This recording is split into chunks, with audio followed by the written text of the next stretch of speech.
The last word she threw at me wasn't screamed. It was worse. It was calm. Toxic. She said it like a diagnosis, something you don't argue with because it sounds reasonable and final. My daughter-in-law stood in the doorway of my son's house, one hand on the knob. Behind her, my son didn't meet my eyes. He hovered in the hallway light, half hidden, as if he could disappear by staying quiet. I blinked, sure I'd misheard. Toxic, I repeated. Alina, I'm your family. Her mouth tightened, not angry, practiced. Exactly. That's why this has to stop. We need peace, and you bring chaos. Chaos, peace. Her words were polished, like she'd rehearsed them.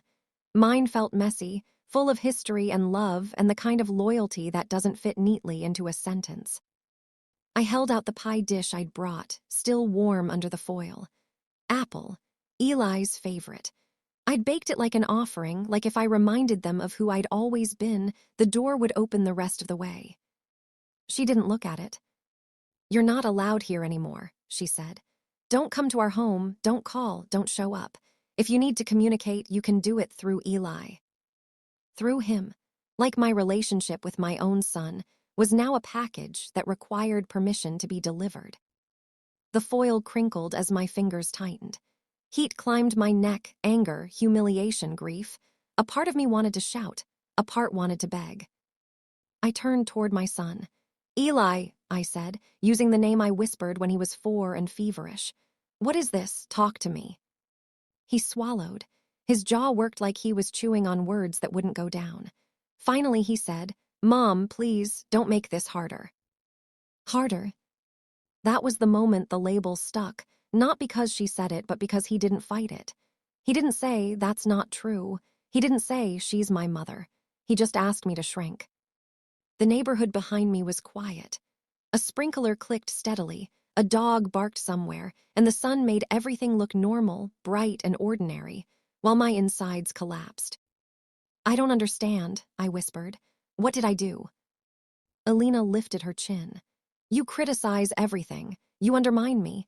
You make comments about how I parent. You act like he's still yours. Still yours. The words hit because they weren't really about my actions.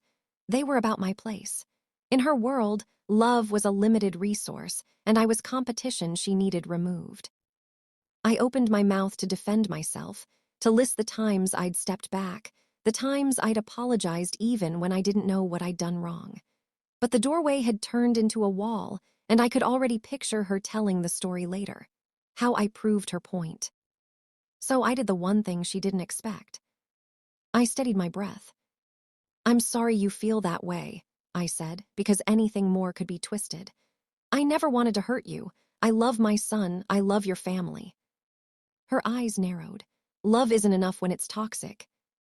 Then she closed the door, not with a slam, not with drama, just a careful, controlled click. I stood there staring at the wooden sign by the porch light that said welcome. The word mocked me. I drove away with my blinker on like a stranger. At the first red light, my hands shook so hard I couldn't peel the foil back or even breathe without choking. In my car, I set the pie on the passenger seat and gripped the steering wheel until my knuckles ached. I wanted to march back up and demand answers. Instead, I sat in silence and listened to my heartbeat thud like it was trying to warn me. This wasn't only about feelings. It was about who gets to name you. Because that's the thing about being labeled toxic. It doesn't just ban you from a house. It rewrites you. It turns your love into evidence. On the drive home, memories turned sharp. The first time she called me Mom with a bright smile. The night they announced the pregnancy and I cried into a napkin. The afternoons I spent folding tiny onesies, believing I was being invited into a new chapter. Now it felt like I'd been edited out. The days that followed were a strange punishment, quiet, invisible, relentless. I'd wake up and reach for my phone before I remembered I wasn't supposed to call. I'd draft messages, apologies, explanations, gentle questions, then delete them because any word could be used as proof. I told myself they'd cool down. He'd come around. But nights were different. At night, the house felt too big and my thoughts too loud. I pictured my grandchild forming memories with my name missing from them. When I finally texted Eli, just once my hands shook. "I'm here when you're ready," I wrote. He replied hours later. "Please respect our boundaries." Boundaries, another clean word, another door. A week became two. Two became three. Time didn't heal, it hardened. Friends asked how the baby was, and I smiled like everything was fine because telling the truth felt like admitting I'd been discarded. Still, every morning I looked at my phone with the same ridiculous hope. Today he'll call. Today he'll remember who I am. Then, one night it rang. Unknown number. The screen glowed in the dark. I almost let it go to voicemail, pride telling me to stay gone, love begging me to answer. My finger hovered, and for a second I imagined the worst. An accident, a hospital. I swallowed and pressed accept. "Hello." My voice sounded smaller than I meant it to. A pause, breathing. Then her voice, raw, trembling, stripped of that polished calm. It's Alina," she whispered. "Please, please don't hang up." My mouth went dry. What happened? Another shaky inhale. Words rushed out, panicked and broken. "I'm in jail," she said. "And Eli, he won't answer. I need you." I didn't answer Alina right away. My mind snapped between two pictures that didn't fit. The woman who had shut a door in my face, and the woman whispering my name like I was her last lifeline. In that split second, I remembered the first time she ever walked into my life. I was a mother long before I was anything else. Not perfect, not impressive, just the kind that shows up. The kind that stays when it's inconvenient. The kind that learns the hard way and still tries again. Eli was born into uncertainty. His father and I didn't last, and when the marriage cracked, people offered advice like it could fix the past. Stay, leave, forgive. They didn't have to live inside the choice. I left, and it was less bravery than survival. I worked whatever hours I could get. I learned how to stretch groceries, how to fix small problems without calling for help, and how to swallow my pride so my son could keep his dignity. I made mistakes too, sharp words when I was exhausted, hovering when fear dressed itself up as love. But I kept one promise to him: you will never doubt that you are loved. Eli grew into a gentle young man. He was the type to hold a door for strangers and call me just to ask if I'd eaten. When he brought Alina home for the first time, I wanted that gentleness protected. I wanted my son to have what I didn't: a steady partner, a safe home, a love that didn't require constant repairing. So I overcooked and overprepared, because that's what I do when I care. Love, to me, looks like full plates and leftovers packed neatly, like proof that someone was thinking of you. Alina arrived with a bright smile and a confidence that filled the room. She carried a bottle of wine and said, "I've heard so much about you," then hugged me like we were already family. For a moment, I let myself relax. Okay, I thought, maybe this will be easy.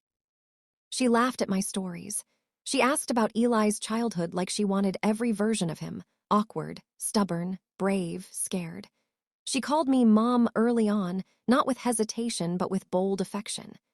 Eli watched us like sons do when they're hopping the two most important women in their life won't turn him into a referee. And I made sure he didn't have to be. I tried to be careful. I didn't show up unannounced. I didn't comment on how she cooked or cleaned. I didn't compare her to anyone else. When they moved into their first place, I offered help and accepted no without making it about me. When she got a promotion, I celebrated her. When they fought, I didn't ask for details. I told Eli gently that love is a verb. But here's what I didn't understand yet. Even kindness can feel like pressure if someone is determined to see it that way. It started small, like a draft you don't notice until you're shivering. A joke about how often I texted. A smile that didn't reach her eyes when I offered to babysit anytime. When they announced the pregnancy, I brought a bag of tiny clothes and a blanket I'd saved from Eli's baby days. Alina held the blanket and said, "Wow, that's a lot." Her tone wasn't grateful or rude. It was measuring. I told myself I was imagining it. New families find new rhythms. Pregnancy makes everyone sensitive. Don't take it personally. So I adjusted. I texted less. I asked before visiting. I waited for invitations. I tried to be smaller without becoming cold. And still the air changed. Alina began using certain words like shields, boundaries, energy, protecting our peace. At first, I respected it. I even admired her clarity. I'd spent years surviving, she seemed to be designing a life. But slowly, I noticed something that unsettled me. Her boundaries always pointed outward. Other people had to adapt. Other people had to prove they were safe. If Eli forgot something, it was stress. If Alina snapped, she was overwhelmed. If I asked a question, I was intrusive. If I offered help, I was controlling. If I stayed quiet, I was passive-aggressive. I couldn't find the version of me that fit her definitions. The most frightening part wasn't her language. It was how Eli started to speak it too, as if he'd borrowed her vocabulary to keep the peace. "We're trying to create space," he'd say, or "Alina feels judged." He sounded careful, like every sentence was a tightrope. I hated the thought that my son might be afraid in his own home. I hated it even more because I didn't want to be the mother who blames the wife for everything. Eli was an adult. If he was stepping back from me, maybe it was normal. Maybe I needed to let go. But normal distance doesn't feel like being managed. One Sunday, they invited me for dinner. The table was perfect, like it was trying to prove something. Halfway through the meal, I noticed the baby's car seat strap looked loose. I didn't say it sharply. I said it like a mother says it, soft, worried, loving. "Hey, just check that strap, okay?"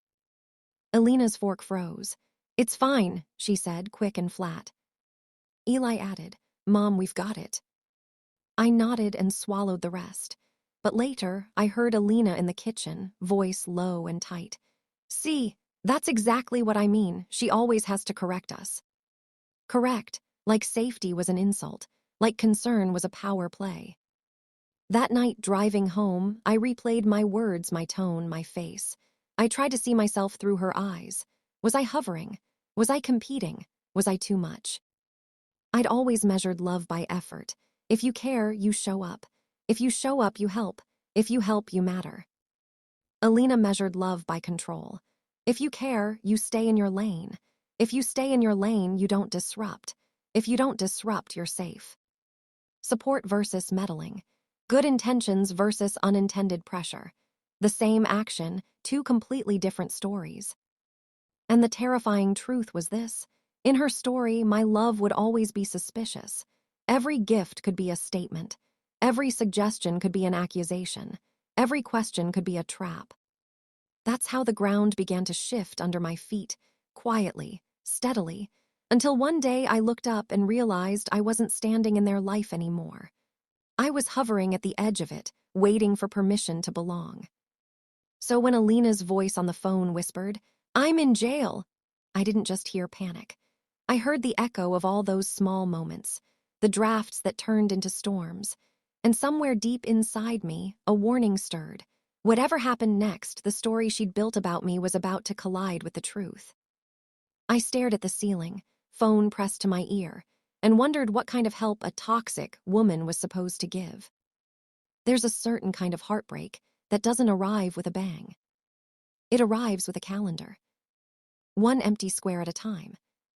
After Alina came into Eli's life, nothing bad happened all at once. No dramatic fight, no single betrayal I could point to and say, that was the moment I lost my son. It was quieter than that, so quiet that if I complained, I would have sounded paranoid, overbearing. Exactly what she kept implying I was. At first, Eli still called me on Sundays. Not because he had to, but because he wanted to. He'd tell me about work, about the new place they were renting, about how Alina was craving pickles and cereal at midnight. He'd laugh the way he used to, open and unguarded, and I'd hang up feeling like life had simply expanded, not shifted. Then the calls shortened. 10 minutes became 5.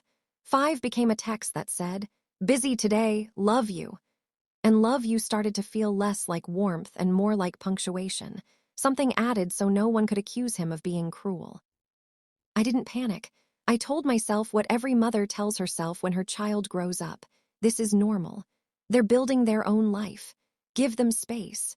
Don't be the kind of mother-in-law people complain about online. So I backed up. I became careful. But the more careful I became, the more the distance grew, like my restraint was permission. It started with dinner invites. Every few weeks, I'd ask, "Want to come over this Friday? I'll make your favorite pasta." Eli would say yes at first, and I'd plan the way I always plan: extra food, clean house, the table set like family still meant something. Then, the day of, a message would arrive. "Sorry, change of plans." Or, "Elena, not feeling up to it." Or the one that stung the most: "We're just going to have a quiet night." Quiet nights, protected peace, rest, wellness. Words that sounded healthy, until they became a wall. I'd stare at my phone with the same strange confusion each time, as if the letters might rearrange into a different meaning if I looked long enough. I didn't want to guilt him, so I'd respond like a saint. "No worries," another time smiling face with smiling eyes. And then I'd eat pasta alone, hearing the echo of my own cheerfulness like it was mocking me. Holidays changed next, and that's when I knew this wasn't just busyness. Thanksgiving had always been loud in my family. Not perfect, not Pinterest, just real. 2 kinds of pie, too many side dishes, laughter that spilled into the hallway. When Eli was a kid, he'd sneak whipped cream straight from the can and grin at me like we shared a secret. Tradition wasn't about rules, it was about belonging. The first Thanksgiving after the baby announcement, Elena said, "We're starting our own traditions." It sounded innocent. Couples do that, families shift, but she said it like a policy. "We'll stop by for dessert," Eli told me. "Just dessert." Dessert became maybe. Maybe became we'll see how Elena feels. And then, the night before Thanksgiving, Eli called not to confirm, but to soften the blow. "Mom, Elena's family is doing a thing, and it's important to her," he said carefully. Important to her, as if my holiday was optional but hers was sacred. "Okay," I said, forcing my voice to stay even. "What time are you coming by after?" Silence, a swallow, the sound of someone choosing words like they're stepping around glass. "We're not," he said. "We're going to stay there."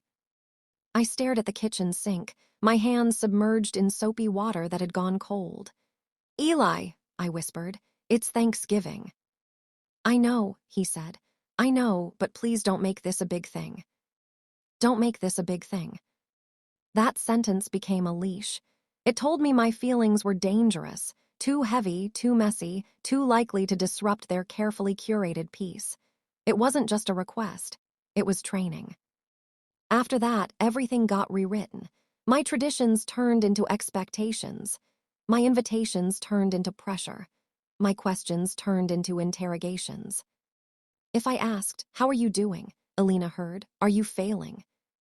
If I said, "I miss you," she translated it into, "You owe me." If I offered help, she heard, "You can't handle it without me." And Eli, my sweet, gentle boy, began to act like he was translating between languages he didn't fully speak. Sometimes, when I caught him alone on the phone, his voice would drop into the old familiarity. He'd ask about my day, tease me about the way I overwatered my plants, tell me the baby kicked for the first time. In those moments, I'd feel him there, my son, still mine in the simplest sense. Then I'd hear a shift. A faint change in his tone, a pause that wasn't about thinking but about checking. And he'd say things like, "Elena says we should keep things low stress," or, "We're trying to manage energy right now." Manage energy, like I was a bad influence. One afternoon, I stopped by their neighborhood, not their house, just the little coffee shop nearby, hoping I'd bump into them by coincidence. I told myself it was harmless, that I wasn't showing up uninvited. But the truth was uglier. I was reduced to stalking my own child's life in public places because I no longer had access to it. I didn't see them. I just sat with a lukewarm coffee and watched families come and go, grandparents holding toddlers, sons leaning in to hear their mothers, laughter spilling across tables. Ordinary closeness. The kind I used to have without begging for it. When I left, I felt ashamed, like I'd done something wrong by wanting my son. That shame was the hook Elena used without ever touching it. She didn't have to call me names yet. She only had to make me feel like any need I had was evidence of toxicity. Then the baby arrived, and the stakes turned from emotional to existential. I waited for the call. I waited to be invited to the hospital or the house or anywhere that proved I still existed in my son's world. Eli texted a photo, tiny fingers, wrinkled forehead, the kind of face that makes your whole chest ache. I cried, I thanked him, I asked, "When can I meet them?" Hours passed before he replied. "We'll let you know. We're limiting visitors for now." Limiting visitors. Like I was a stranger with germs instead of a grandmother with love. Weeks went by with no invitation. When I finally asked again, Eli called, voice tight. "Mom, Alina's anxious," he said. "She needs control right now." Control, there it was, said plainly as if it was a medical necessity. And maybe it was. Postpartum is hard. Anxiety is real. I wanted to be compassionate. But compassion, in my world, doesn't erase other people. It doesn't turn family into a threat. I asked quietly, Do you want me there at all?" A long pause, then softly, "Of course I do." I clung to those words like a life raft. "Then why?" "Because if Alina gets upset," he cut in quickly, "it becomes a whole thing. And I can't handle that right now." I pictured my son, my strong, kind son, speaking like someone who had learned that peace only exists if he obeys. It was independence on the outside, isolation on the inside. A home that looked stable but felt controlled. Boundaries versus domination. That was the contrast I lived inside. From the outside, Alina looked like a modern woman protecting her family. From the inside, it felt like she was shrinking the circle until only her voice fit inside it. My friends said, "Give it time." My relatives said, "Stand your ground." My heart said, "Don't lose him." So I did what mothers do when they're afraid. I adapted. I compromised. I turned myself into someone quieter, smaller, easier. I learned not to ask too many questions. I learned to accept crumbs like they were a meal. And the worst part, it still didn't work. Because once someone decides you are the problem, everything you do becomes proof. One day, after yet another canceled dinner, I sat at my kitchen table and scrolled through old photos of Eli. Missing teeth, muddy knees, graduation cap tilted sideways. In every picture, he was looking at me like I was safe. That's what broke me. Not Alina's words, not the cancellations, not the rewritten holidays. The realization that my son no longer looked at me that way. In his new life, I was mom. I wasn't comfort or history or home. I was a variable to be managed, a risk factor, a source of stress. A problem. And once I understood that, a cold thought settled in my chest.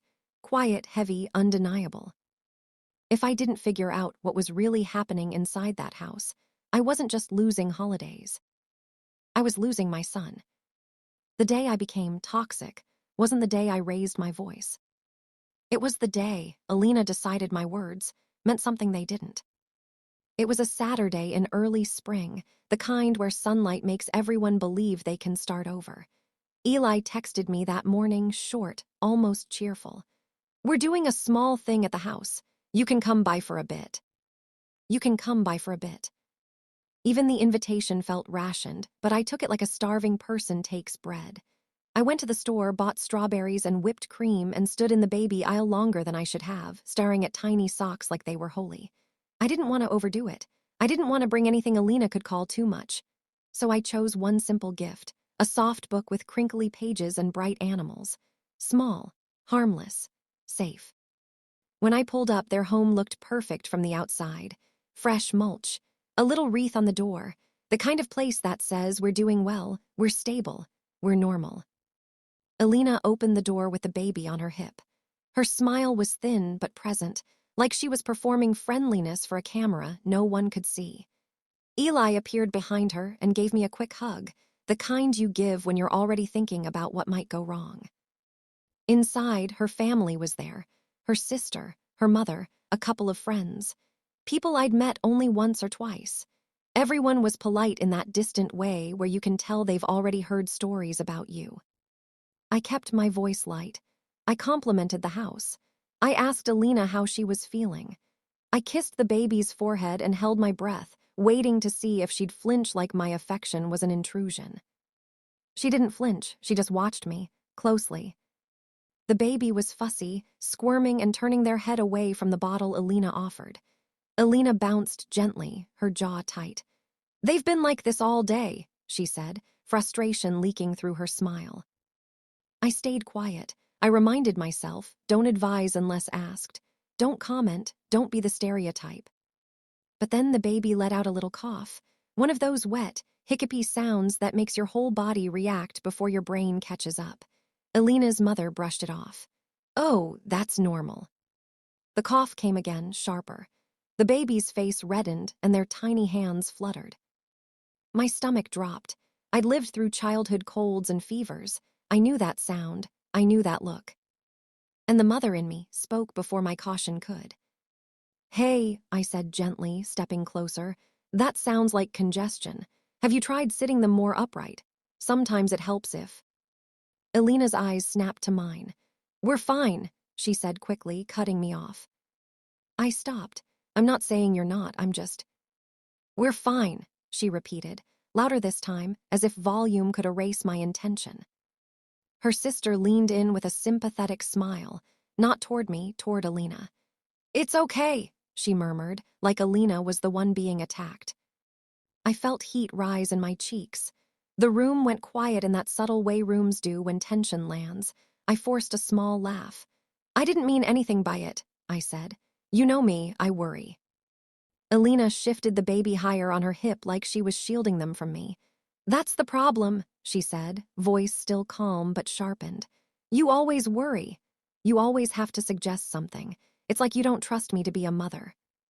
The words hit with that unfairness that makes you dizzy. Trust her to be a mother? I'd barely seen the baby. I'd swallowed 100 opinions. I'd been careful to the point of silence. I looked at Eli, expecting him to step in, to soften it, to say, "She didn't mean it like that." He stared at the floor. That's when I made my second mistake. I tried to fix it. "Alina," I said quietly, "I do trust you. I wasn't criticizing.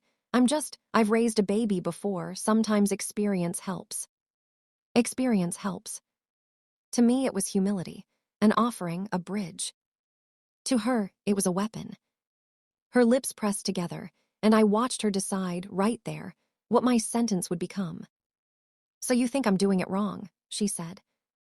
"No," I said immediately. "That's not what I said." "It's what you implied," she replied, voice steady, almost clinical. "You imply it all the time."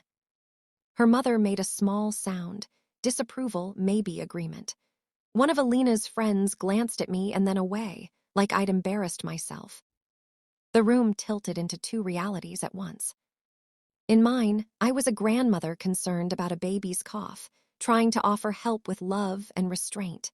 In hers, I was a controlling older woman, undermining her motherhood in front of her family. Each version was believable depending on which story you'd been primed to hear. Truth versus narrative. And narrative is stronger in a room full of people who already belong to the narrator. I swallowed hard. "I'm sorry," I said, because I could feel the trap closing and I didn't want the baby to sense this tension. "I didn't mean to step on your toes." Alina's eyes flicked to the others, as if collecting witnesses. "It's not about toes," she said. "It's about respect. You don't respect me." I wanted to say, "I've been bending myself into knots to respect you." I wanted to say, "You're twisting this." I wanted to say, "Why are you doing this in front of everyone?" But humiliation has a way of making you either explode or fold. And I was terrified that if I exploded, she'd finally have the proof she wanted. So I folded. "I do respect you," I said softly. "I'm learning how to be in this new role. I'm trying." For a second, I saw something flash behind her eyes, satisfaction maybe. Then she turned slightly, angling her body away from me, and said to her sister, "Can you grab the diaper bag? I think we need a break." A break from me. Eli finally spoke, but his words weren't comfort. They were management. "Mom," he said in that cautious tone I'd come to dread, "maybe you should head out for today. We'll talk later." Later. Later is what people say when they don't want to talk at all. I stared at him, my chest tight. "Eli," I whispered, I came because you invited me. He flinched at my tone, like even my hurt was an inconvenience. I know, but this is getting stressful. Stressful, like I was a storm they were trying to predict. I looked around the room. Alina's family avoided my eyes. They were already holding her version of the story like a verdict. I could almost hear it forming in their minds. She can't help herself. She always has to interfere. Poor Alina. Humility versus pride. I could have chosen pride. I could have said, "How dare you?" I could have demanded respect for myself, for my years, for my sacrifices. I could have pointed out how cruel it was to corner me like this in front of her people. But I pictured my son's face, tired, trapped, begging for peace. And I chose humility, even as it tasted like blood. "Okay," I said, "I'll go." I walked to the entryway with my gift still in my hand, suddenly ridiculous. A crinkly baby book that now felt like evidence of my alleged agenda. I set it on the console table anyway, because taking it back felt petty, and I refused to become petty even if they wanted me to. At the door, I turned, hopping for one last human moment. A softening, a glance, anything. Alina didn't move. Eli followed me out onto the porch. The spring air hit me like cold water. "Mom," he said, voice low, "please don't text Alina about this. Just let it cool down." Let it cool down, like I was the one burning.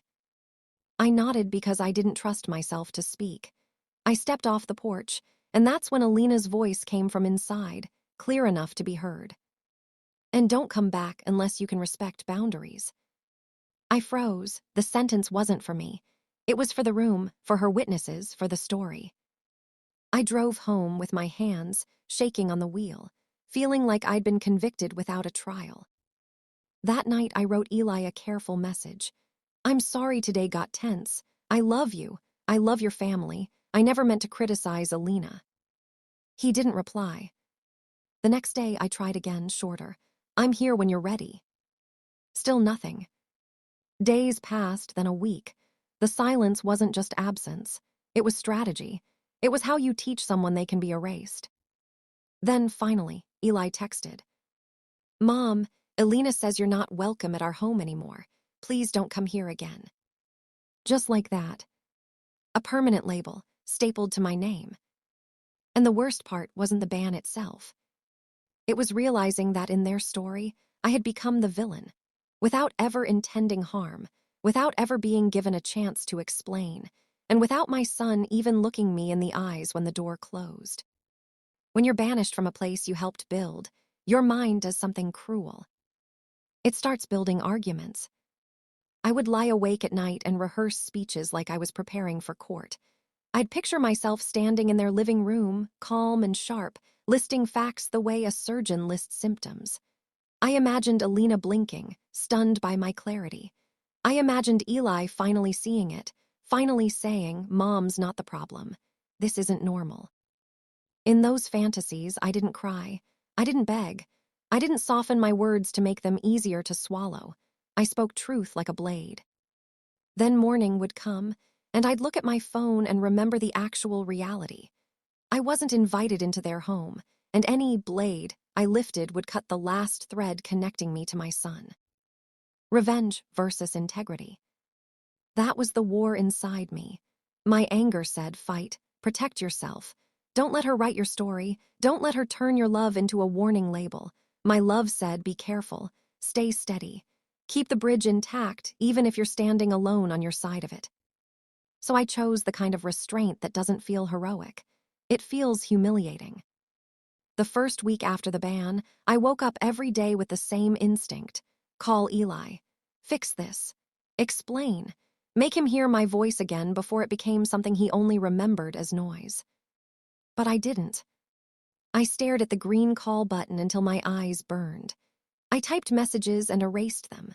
I walked through my quiet house like a ghost, bumping into reminders of him, an old photo on the fridge, a mug he'd bought me as a joke, the soft blanket I'd meant to wrap my grandchild in.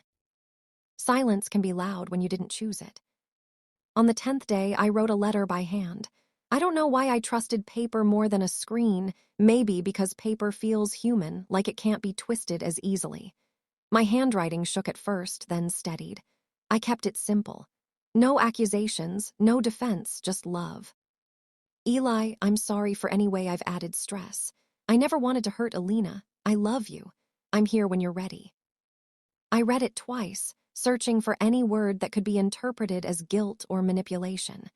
Even I miss you felt dangerous, like longing itself was a crime. I didn't include it. I mailed it, then sat on my porch watching cars pass like my life was happening somewhere else. A few days later, I received a text from Eli. One sentence. Mom, please stop. Alina feels pressured. Pressured. I stared at that word until it blurred. I wasn't showing up at their house. I wasn't calling. I wasn't posting vague messages online. I'd sent one letter. One. And still, my love was framed as force. Support versus meddling. Care versus control. In her language, I could do nothing right because the point wasn't to correct my behavior. The point was to control my access. That realization should have made me furious.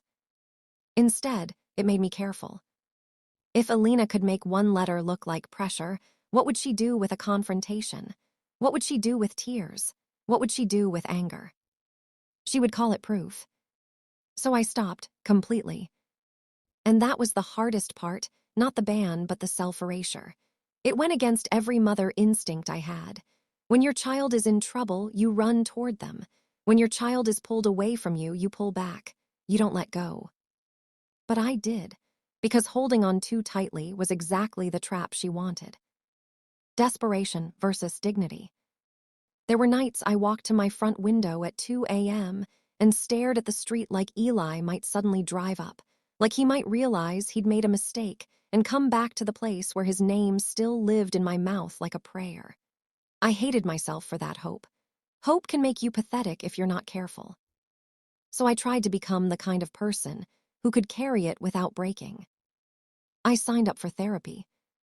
The first session, I sat across from a woman with kind eyes and asked the question I'd been afraid to ask out loud. What if I am toxic? I said. The therapist didn't flinch. She leaned forward slightly. Tell me what you think that means, she replied. And that's when the truth spilled out, not as a neat story, but as a pile of feelings. Guilt, fear, shame, rage, loneliness. I talked about Eli's childhood, about my mistakes, about the way I used to hover when I was scared. I admitted the moments I'd been too intense, too involved, too eager to fix things that weren't mine to fix. Because here's the thing, accountability is real. Mothers can hurt without meaning to. Love can smother. Advice can sting. So I dug into my own patterns with a brutal honesty I didn't think I had. I asked myself, did I ever make Alina feel small? Did I ever treat her like a temporary guest in my son's life? Did I ever cling too hard because I was afraid of being left? Sometimes the answer was uncomfortable. I remembered a conversation early in their marriage when Alina said she wanted to do the holidays differently, and I'd laughed and said, "Good luck changing Eli. He's mine." I meant it as a joke, one of those old-fashioned, teasing mother lines. But what if she'd heard it as a claim? I remembered offering advice about the baby's schedule without being asked. I remembered a sigh I didn't realize I'd made when she said she didn't want visitors. I remembered how my face might have shown disappointment even when my words were polite. So I owned those things. I wrote them down. I practiced a new language in therapy: consent, curiosity, emotional boundaries. I asked myself, what does support look like when it respects autonomy? But then there was the other side, the side that made my stomach tighten with something colder than guilt. Blame shifting. The way Alina could twist any action into evidence. The way she recruited witnesses with calm, reasonable words. The way Eli's voice had become cautious, rehearsed, like he was repeating lines to keep peace in his own home. In therapy, the question shifted from "am I toxic?" to something more frightening. What if this isn't about you? The therapist asked gently. What if you're being used as the problem because it keeps everyone focused on you instead of what's happening inside their relationship? That question sat in my chest like a stone. Because if it wasn't about me, then my son wasn't just distant. He might be trapped. He might be losing himself. He might be learning that love requires submission. And if that was true, then my anger wasn't just personal. It was protective. But protection had to be smart. Loud protection can push someone deeper into isolation, especially if they already feel they have to choose sides. So I stopped trying to win. Instead, I tried to stay visible in a way that couldn't be attacked. On Eli's birthday, I sent a simple card with no guilt, no extra words, just, "I love you, I'm proud of you, I'm always here." No mention of Alina, no mention of the baby, no mention of the pain. I didn't get a response. On Mother's Day, I woke up early and checked my phone, even though I told myself not to. There was nothing. No Happy Mother's Day. No call, not even a text. I went for a walk anyway. I watched other women pushing strollers, their phones pressed to their ears, laughing. I wanted to hate them. I wanted to hate Alina. I wanted to hate my son for letting this happen. But hate would rot me from the inside, and I still needed my heart to be a place Eli could return to someday. So I practiced a strange discipline, staying warm without being reachable, loving without chasing, holding a door open without standing in the doorway. Weeks turned into months. The silence changed shape. At first it felt like a crisis. Then it became weather, something I carried umbrellas for, something I dressed around. Friends stopped asking, "Have you seen them?" because my smile would always falter. My house grew quieter. My routines grew tighter. I learned to eat dinner without setting a second place out of habit.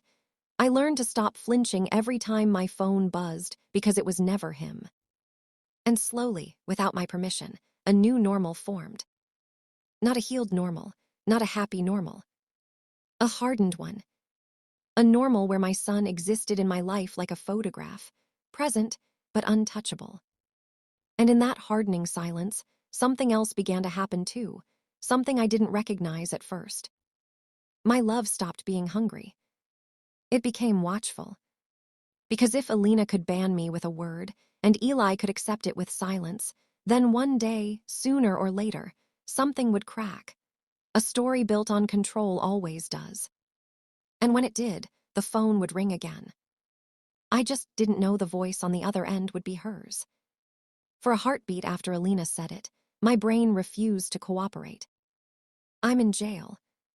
Those words belonged to strangers on the evening news, not to the woman who once stood in my son's doorway and called me toxic, not to the woman who curated her life like a picture frame and pushed me out of it. I sat up in bed, so fast the sheets twisted around my legs. The room was dark, my house quiet, but my body flooded with adrenaline like someone had kicked a hornet's nest inside my chest. "Where's Eli?" I asked, and I hated that it was my first question. Not "Are you okay?" Not "What happened?" The mother in me went straight to my son, as if his safety was the real emergency. Alina's breath rasped through the phone. "He won't answer," she said. "I've called him 4 times. I called his work number. Her voice cracked, then stiffened again, trying to regain control. "I need you." No hello, no apology, just need. Power versus vulnerability, flipping in a single sentence. "What are you in for?" I heard myself ask. The question came out sharper than I intended, edged with weeks of swallowed humiliation. I wanted to sound calm. I didn't. I sounded like a judge. There was a pause long enough for my mind to start filling in possibilities, each one uglier than the last. Then she whispered, "DUI." The word landed heavy. I pictured her behind the wheel and my stomach lurched. "Was the baby with you?" "No," she said quickly. "No, it was just me." Relief hit first, then anger chased it. Relief that my grandchild wasn't hurt. Anger that Alina could risk everything and still speak to me like I was a tool. "What happened?" I asked again, forcing my voice into something steadier. "They pulled me over," she said. "I wasn't even doing anything. I drifted a little. They asked me to step out. I did the test. I wasn't that bad." Her words stumbled over themselves, half explanation, half defense. "They said I failed. They put me in cuffs. Do you know what that feels like?" Yes, I thought, not cuffs but shame. I pressed my fingers to my forehead. The clock on my nightstand glowed a brutal time, after midnight. The world was asleep, and yet I was wide awake with a woman who had spent months erasing me. Elena, I said carefully, why are you calling me? Because you're the only one, she snapped, and then immediately softened. Eli won't answer. My mom is out of town. My sister, she'll make it worse. Please, I just need to get out of here. Get out, not face it, not own it, escape it. Judgment versus mercy, wrestling in my throat. I don't even know where you are, I said. She gave me the address in a rush. I could hear loud voices behind her, a metal clang, a hollow echo like the inside of a locker. She wasn't calling from a quiet office. She was calling from a place that didn't care who she thought she was. Are you alone? I asked. Yes, she said, then corrected herself. There are other women here, but her voice dropped. I can't be here. They're looking at me like I'm trash. The irony was so sharp it almost made me laugh. Trash. Toxic. Labels are easy when you're the one handing them out. Harder when you're the one wearing them. I wanted to say, now you know. I wanted to say, welcome to being judged.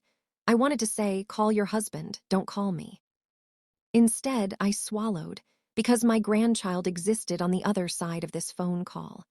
My son existed. And no matter how furious I was, my love didn't know how to turn cold all the way. How much is bail? I asked. I don't know, she said quickly. They said it could be a few thousand. Maybe more, please. I can pay you back. I have money. Her voice broke again. I can't let Eli find out like this. The sentence hit me in a new place. Not fear of consequences, fear of image. Even now, her first instinct was to manage the story. He's going to find out, I said. If you were arrested, it's not a secret. Not yet, she pleaded. If you just help me handle this, I can explain it to him the right way. The right way, her way. I closed my eyes and saw Eli's face the day he asked me not to make things harder. I remembered his careful voice, his rehearsed lines. I wondered what would happen to him when he learned his wife had been arrested, and I, his banned mother, was the one who answered. Elena, I said, are you okay? Are you hurt? I'm fine, she said, impatience creeping in as if my concern was slowing down the solution. I just need you to come, please. That please was different from the one she'd used at my door. This one was small, desperate, unpolished. It sounded like a person, not a performer. And suddenly I understood the trap. If I helped her, I might be stepping back into their world only to be blamed again. If I refused, I would become the villain in a story she already knew how to tell. Either way, my son would be pulled into a choice he never asked for. Outside my window, the streetlight hummed, steady and indifferent, while my hands trembled, caught between justice and love, between memory and mercy. I sat on the edge of my bed, phone pressed to my ear, and felt the weight of the decision settle into my bones. The person who exiled me now needed me most. And I didn't know if answering her call would save my family or finish breaking it. I stood in my kitchen with the phone pressed to my ear, listening to Alina's breathing and my own thoughts arguing in the dark.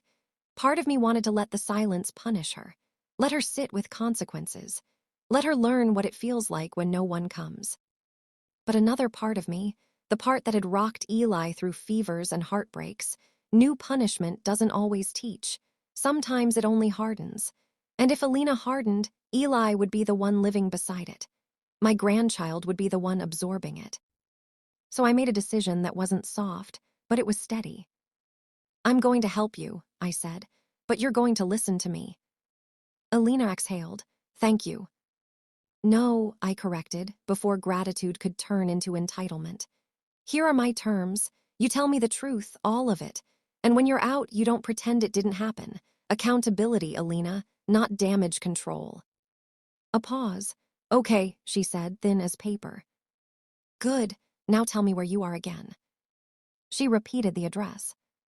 I wrote it down, then asked the questions I didn't want to ask. Was there an accident? Was anyone hurt? Were there other charges? No accident, she insisted. No one got hurt. They said my BAC was over. Please, can you hurry? Hurry, always the word of people who never expected to lose control. I'm coming, I said. But first I'm calling the jail to confirm bail. Do not call Eli while you're panicking. You'll only make it worse. You're not my mother, she snapped, then her voice broke. I'm sorry, I'm just scared. Fear, honest and ugly. I know, I said. That's why I'm taking over. The automated menu at the jail felt endless. Press 1. Press 2. Every beep sounded like a reminder that the system doesn't care about your intentions. When I finally reached a person, I gave Alina's name. Yes, she was in custody. Yes, there was bail. Yes, there were conditions. The number made my stomach drop. It was more than Alina had implied. Enough to sting, enough to make help feel like a financial decision, not just a moral one. Greed versus responsibility. I could afford it only by pulling from savings I'd guarded for years, the same savings I'd built quietly in case Eli ever needed a safety net. Was bailing Alina out protection or reward? The officer explained options. Pay cash bail, use a bond company, wait for arraignment. He said it like he'd said it 1,000 times because he had. I called Alina back.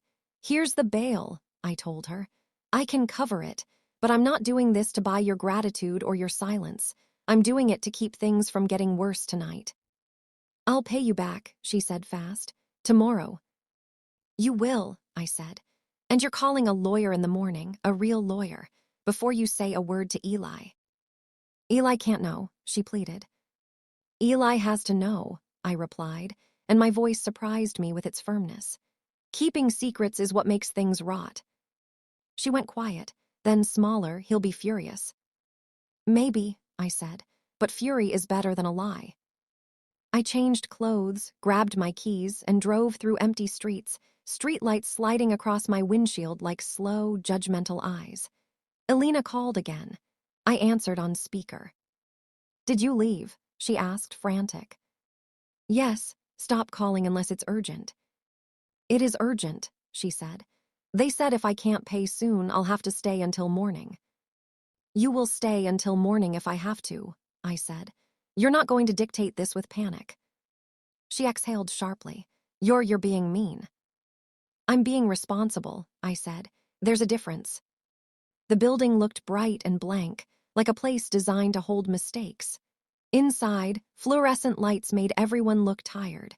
People sat in plastic chairs clutching paperwork, their faces tight with worry and love. I wasn't the only one rescuing someone tonight. At the window, I slid my ID forward. The clerk handed me forms, payment methods, receipts. No sympathy, no judgment, just procedure. As I filled everything out, I felt the weight of my savings, the years of saying no to small luxuries so I could say yes to emergencies. This was an emergency, I told myself, but it still felt wrong that Alina's choices could reach into my life like a hand. When I finished, I stepped aside and looked at my phone. No missed calls from Eli, no messages, nothing.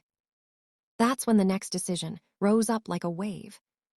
Do I call my son first, or do I wait and let Alina spin it?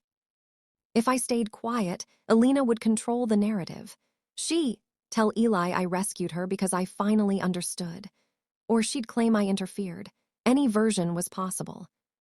If I called Eli, I would be breaking the rules she'd set, stepping into the role of the problem again. But silence had already cost me too much. So I called. He answered on the third ring, breathless. Mom. Hearing his voice hit me like a bruise. Eli, I said, forcing steadiness, I need you to listen. Alina been arrested. I'm at the jail. A pause, then sharply, what? DUI, I said. She called me. She said you weren't answering. I didn't see. He stopped, swallowed. Are you sure? I'm sure, I replied. I'm arranging bail. His breathing turned uneven.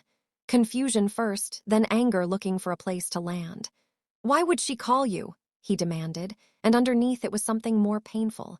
Why would you answer? Because she needed help, I said, and because you need the truth. He let out a sound that was half laugh, half disbelief. Mom, she said you were toxic. I remember, I said quietly. That's not the point tonight. It is the point, he snapped, then went silent as if he'd surprised himself. I don't understand what's happening. Neither did I, not fully. But I heard something shift, like the script he'd been reading from was suddenly missing pages.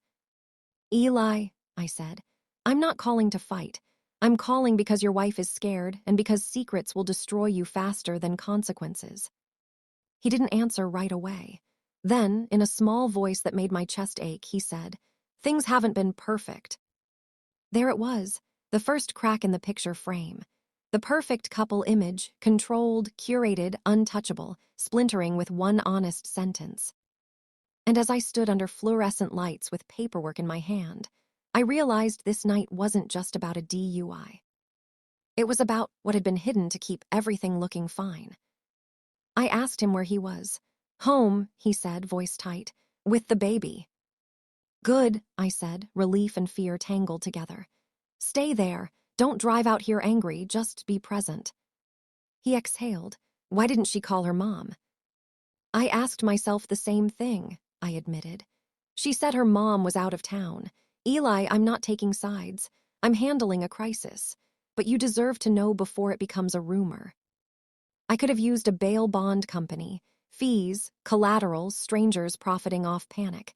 Instead, I chose cash. Not because Alina deserved it, but because I refused to chain myself to this with contracts and monthly payments. One clean action, one clear line. The clerk stamped my receipt and slid it back. Release takes time, she said, already looking past me. I sat down to wait, stomach twisting. This was the space between choices, where revenge whispers and integrity answers.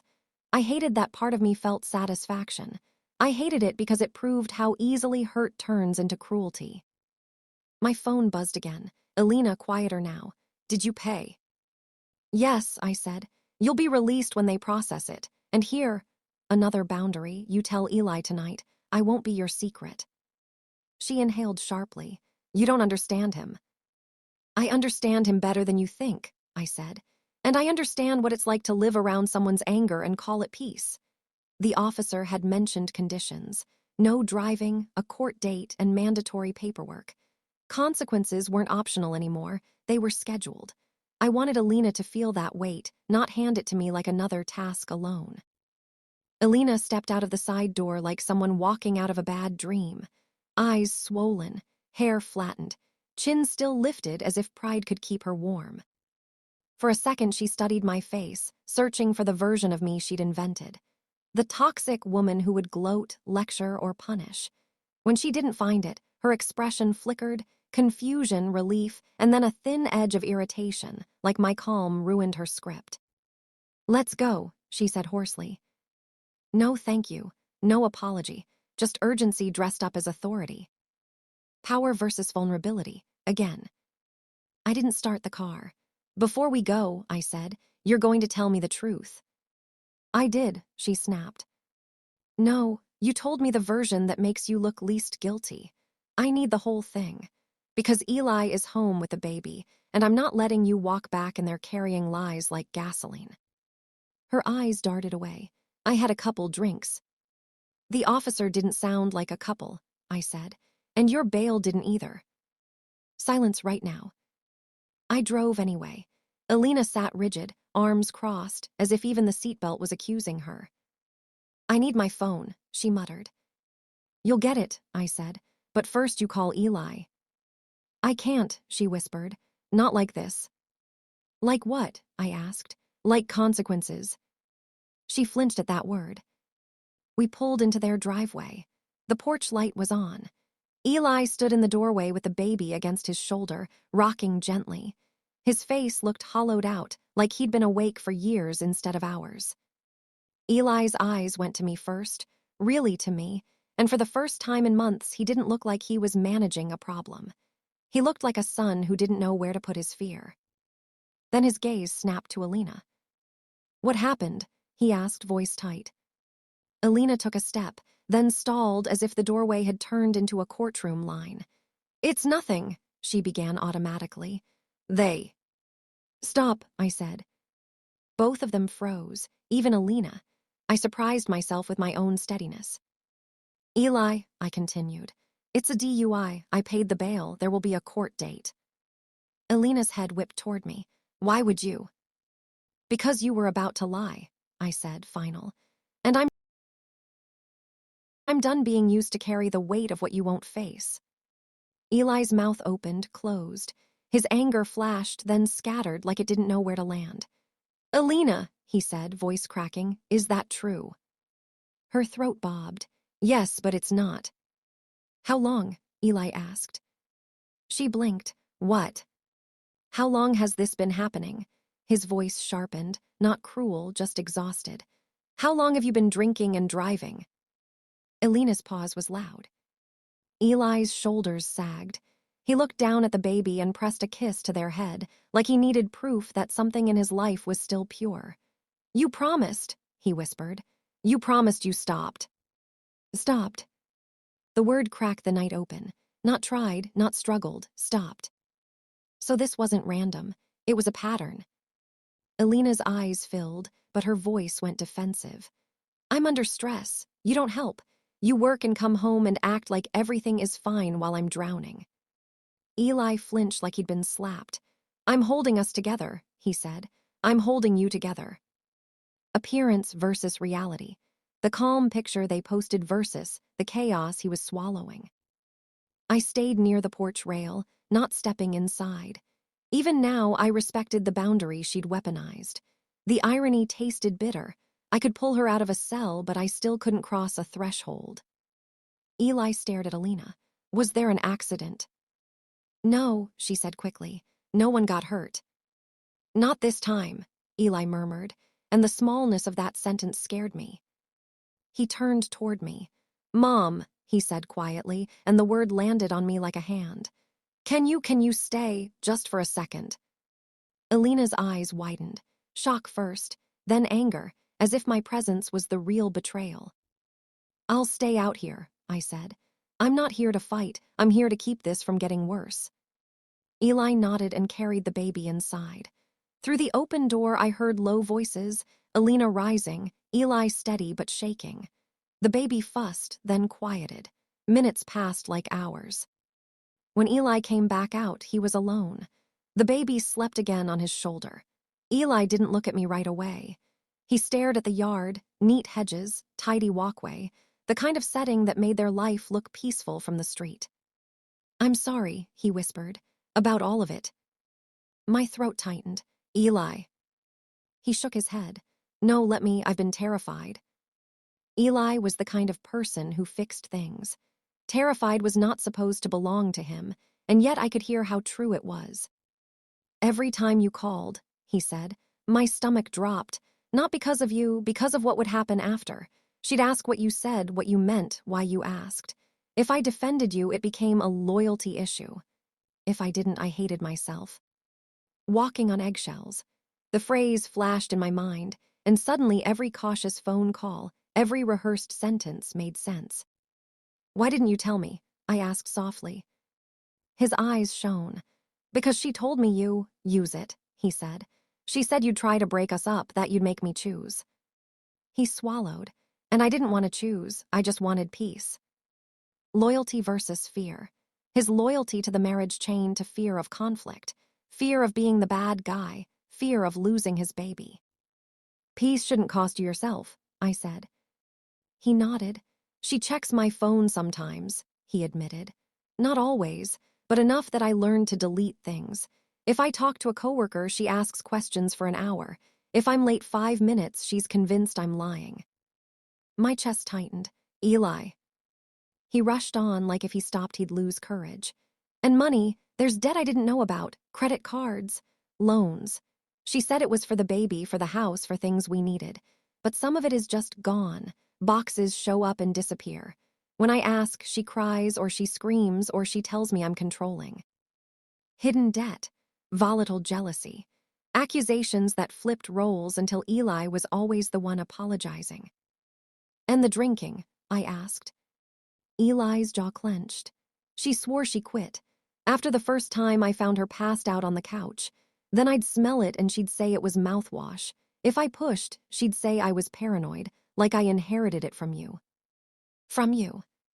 The phrase hit like a cold slap. My alleged toxicity had been stitched into their arguments as a handy explanation.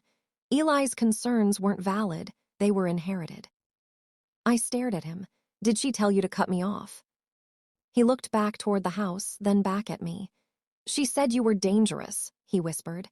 That you'd get in my head, that you judge her, that you'd expose her. Expose her. The last piece clicked into place so hard it made me dizzy. Alina hadn't labeled me toxic because I was the biggest threat to their peace. She labeled me toxic because I was the one person Eli trusted enough to tell the truth to. If she could discredit me, she could keep him isolated, keep him looking at her story instead of his reality. Truth versus narrative, revealed for what it was, a shield. Eli's voice dropped. I'm scared, he admitted. If I push back, she spirals. If I don't, I disappear. And now she got arrested and I don't know what happens next. I took a slow breath, forcing my fear into something useful. What happens next, I said, is we stop pretending. We get help, real help, and we do it for that baby. He nodded, eyes shining. She's going to blame you. I know, I said. Let her. Because standing on that porch, still technically banned, I finally understood the cruel genius of the label she'd given me. Toxic wasn't the truth. It was a lock. And tonight, the arrest had snapped the key in half. By morning, the house felt like a place holding its breath. Sunlight came through the blinds in thin, pale strips, as if even daylight didn't want to touch what happened last night. I hadn't slept. Eli hadn't either. I could tell from the way he moved, slow and careful, the baby tucked against his chest like an anchor. Alina stayed in the bedroom for hours after we got home. I heard the shower run twice. I heard drawers open and slam. Once I heard her crying, not soft, not reflective, but jagged, like she was furious at the world for making her feel small. Eli texted me just after 8. Mom, can you come back, please? We need to talk. I stared at that message until my eyes burned. A part of me wanted to say no out of principle. A bigger part wanted to say yes because it was my son asking, not Alina granting permission. So I came, but I came differently. No pie, no gift, no effort to win. Just my keys, my phone, and a steady spine. When Eli opened the door, he stepped back like he was making room for oxygen. Thank you, he whispered. Inside, the kitchen looked exactly the same as it always had, clean counters, a bowl of fruit, the faint smell of coffee. That normalcy felt surreal, like a beautiful painting hung over a cracked wall. Eli set the baby in a swing near the table. The tiny body rocked gently, unaware that adults were about to shatter the air with truth. Alina entered last. She wore sweatpants and an oversized sweater, hair pulled into a tight knot. Her face was bare, stripped of the polished confidence she usually wore like armor. But her eyes were sharp, defensive, a cornered animal still capable of biting. She didn't look at me as family. She looked at me as an enemy who had infiltrated her territory. You shouldn't be here, she said, voice flat. Eli's shoulders tightened.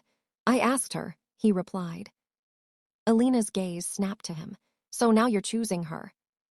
There it was, the old script immediately, wife versus mom, teams, sides, a battlefield she could control. Eli swallowed hard, then surprised me. This isn't about choosing, he said. This is about what happened. It's about the baby. It's about us. Alina's lips curled. Oh, now you care about us. I watched my son flinch, and something inside me, fierce and protective, rose up. But I didn't let it turn into cruelty. Cruelty would give Alina exactly what she wanted, proof that I was the monster. Truth without cruelty, strength without spectacle. I pulled out a chair and sat, hands folded.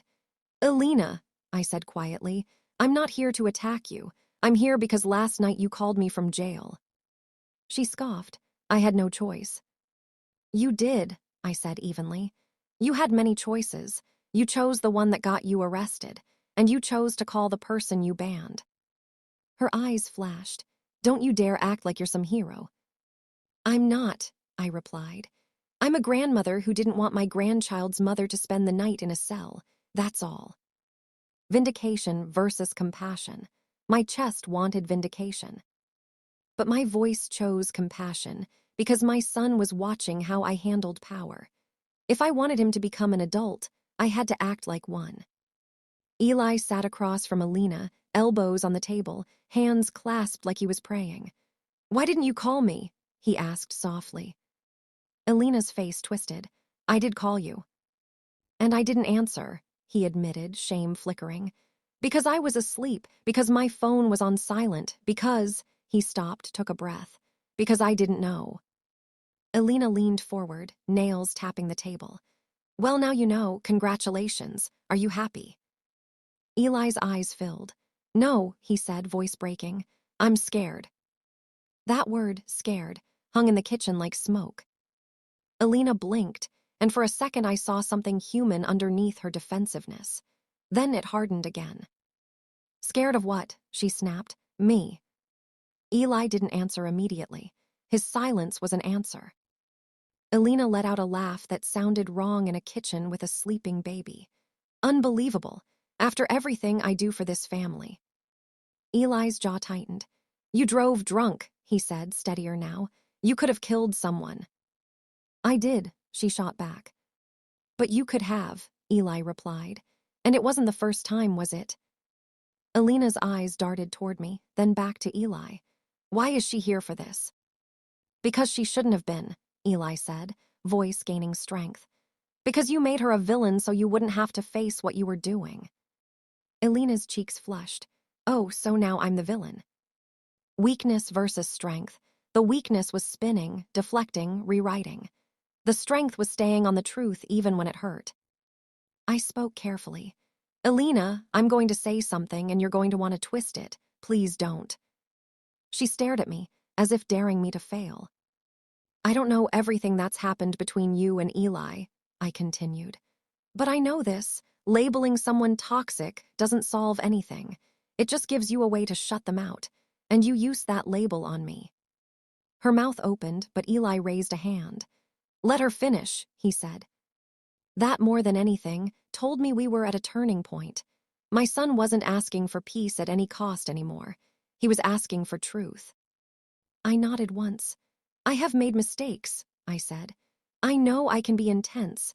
I know I've offered advice when it wasn't requested. I know I've struggled with letting go because Eli is my only child and I love him." Alina's eyes narrowed, waiting for the butt like it was a weapon. "And," I said, holding her gaze, "those mistakes don't make me toxic. They make me human. If I hurt you in real ways, I'm willing to own them and change. But I won't accept a false story about me just because it's useful to you." Silence. Alina's nostrils flared. "Useful," she repeated, tasting the word like poison. "So you think I did this on purpose?" "I think," I said slowly, "that you were scared, and you chose control because it felt safer than honesty." Her eyes flickered, anger and shame wrestling. Eli exhaled. "Alina," he said, voice low, "I've been walking on eggshells." Alina's head snapped up. "Don't." "I have," he insisted. "I've been scared to say the wrong thing, scared to defend my mom, scared to ask about money, scared to ask about drinking, scared of your reactions." His words came faster now, like a dam breaking. "I delete texts, I lie about conversations, I shrink, and I'm tired."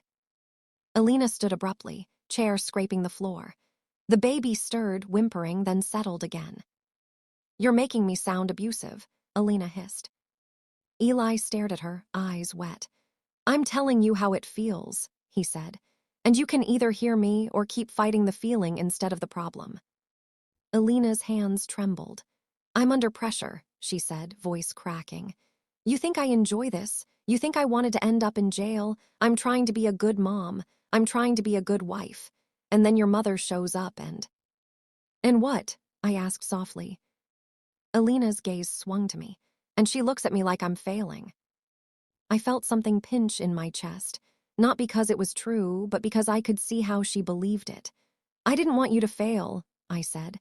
"I wanted to help, but help doesn't work if you hear it as an attack."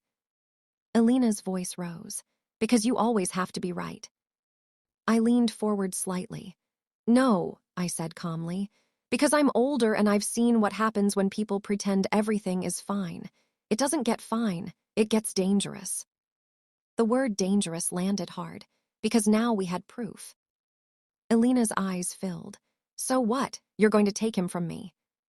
Eli stood too, and for a moment I feared it would become the fight Alina knew how to win. Emotion, panic, accusations. But Eli's voice came out steady, adult. I'm not choosing mom over you, he said. I'm choosing health over chaos. Alina's face crumpled, then hardened. So you're leaving? I don't know, Eli said, and the honesty of that made my stomach twist. But I know we can't keep living like this. There's going to be counseling. There's going to be sobriety help. There's going to be financial transparency. And if you refuse, then yes, I will leave, because I have a child now. I have to protect them. Protection versus punishment. The words weren't meant to punish her. They were meant to protect the life they'd created. Alina's breath hitched. For a second, she looked small in a way I hadn't seen before. Then she whispered, "You're humiliating me." Eli shook his head. "You humiliated yourself when you drove," he said gently. "And you don't get to fix humiliation by controlling who I talk to." His eyes flicked to me. "Mom," he said, and it sounded like both apology and reaching. "I'm sorry." I didn't rush into forgiveness like a performance. I just nodded. "I'm here," I said, "but I'm not going to be a weapon in this. I won't attack her for you, and I won't let her attack me to keep you quiet." Alina sank back into her chair, hands covering her face for a moment. The baby made a soft noise, and I watched Alina's shoulders rise and fall, the instinct to mother battling the instinct to flee. In that kitchen, with coffee cooling and daylight pressing in, the truth was finally louder than the narrative. And as Eli reached for the baby, holding them with careful tenderness, I realized this conversation was only the beginning. Because the moment a family stops pretending is the moment everything changes, sometimes toward healing, sometimes toward heartbreak. Either way, the next step would demand more than words. It would demand choices. The weeks after that kitchen table reckoning didn't feel like a neat ending. They felt like walking through a house after a storm, everything still standing, but nothing where you thought it was, and every step reminding you that damage doesn't vanish just because you finally name it. Alina had court dates, paperwork, mandatory classes, a lawyer who spoke in blunt sentences that didn't care about her image. The law treated her the way truth always does, not cruelly, not kindly, just clearly. Consequences showed up on calendars, stamped and unavoidable. Eli didn't forgive and forget. He didn't explode and leave either. He did something I'd rarely seen him do before. He held a line. He told Alina he would support her getting help, but he wouldn't cover for her. No more secret explanations. No more rewriting. No more calling me the problem to avoid looking at the real cracks. The first time he said it, Alina cried the kind of tears that used to soften him into surrender. I watched him flinch, old habits trying to drag him back into the role of fixer. Then I watched him breathe, steady himself, and say, "I love you," and I'm still saying no. That was the beginning of the new family, not a perfect one, but an honest one. They started counseling, not the performative kind where someone nods and leaves unchanged, but the uncomfortable kind where you hear things you don't like about yourself and you can't unhear them. Sometimes Alina came home quiet and ashamed. Sometimes she came home angry, insisting the therapist was biased. Sometimes she stormed into the bedroom and slammed the door like a teenager. Eli didn't chase her anymore. He stayed with the baby. He washed bottles. He folded tiny clothes with hands that had finally stopped shaking. He learned that parenting isn't only love, it's stability, and stability requires hard decisions. At first, Alina tried to return to her old power. She'd glance at me when I visited, rarely, cautiously, and I could feel her testing whether she still controlled the air in the room. But the room had changed. Eli had changed. I didn't gloat, I didn't lecture. I didn't whisper, "I told you so," into the quiet moments like poison. Instead, I practiced something I hadn't mastered before, support with limits. Forgiveness versus access. I could forgive Alina as a human, flawed, frightened, capable of change, without handing her the keys to my dignity again. I could show compassion without letting myself be erased. So when Eli invited me over for the first time since the ban, I paused at the doorway. The old humiliation rose up like a reflex.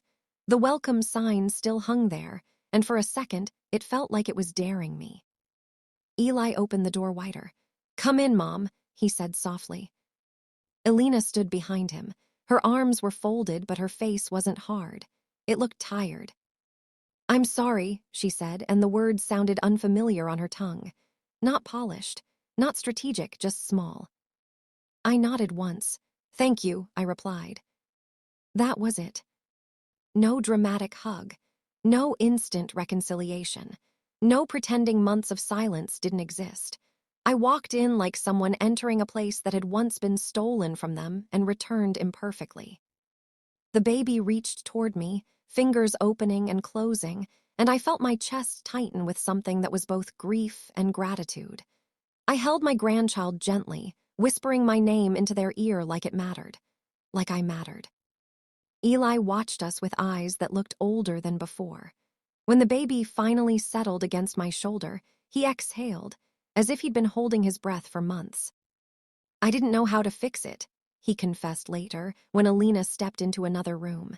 His voice was low, ashamed. "I thought if I kept everyone calm, things would smooth out."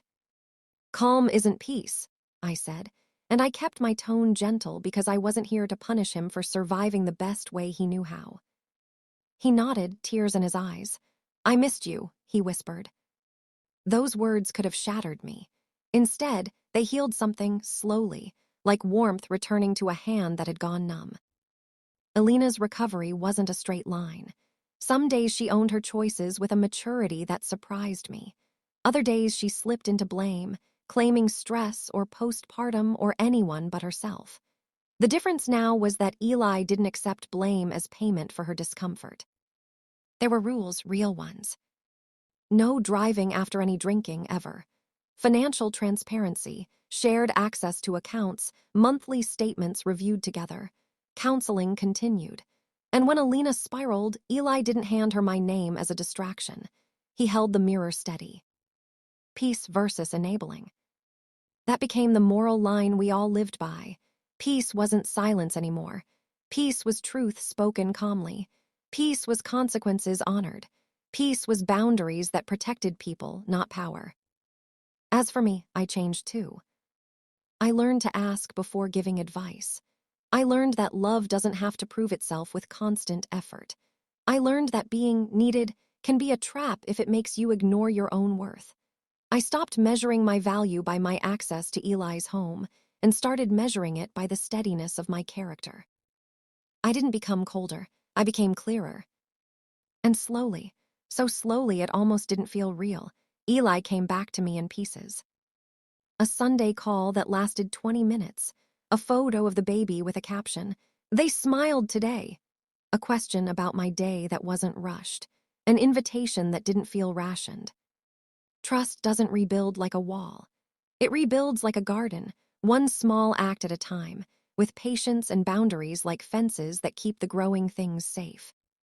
One evening, months later, Eli stood in my doorway after dropping the baby off for a short visit. He lingered, awkward the way he used to when he was a teenager about to admit something hard. "I used to think you being toxic was possible," he confessed, voice thick with regret. "Because she said it so confidently, because I was so tired, and because sometimes you do push." I didn't flinch. "I know," I said. He looked at me, eyes shining. "But you didn't become what she called you," he whispered. "You didn't retaliate. You didn't try to destroy her. You stayed steady." Steady. That word, so different from toxic, filled my chest with a quiet strength. "I didn't stay steady because I'm better than anyone," I told him. "I stayed steady because someone had to, and because I love you enough not to turn love into a weapon." Eli nodded, swallowing. "It saved me," he admitted. And in that moment, I understood the strange grace of it all. Elena tried to exile me with a label. She tried to rewrite me into a villain so she could hide her own chaos. But when the world finally forced the truth into the light, it wasn't my anger that mattered. It was my steadiness. I was called toxic, yes, but I chose integrity over revenge, boundaries over bitterness, love over control.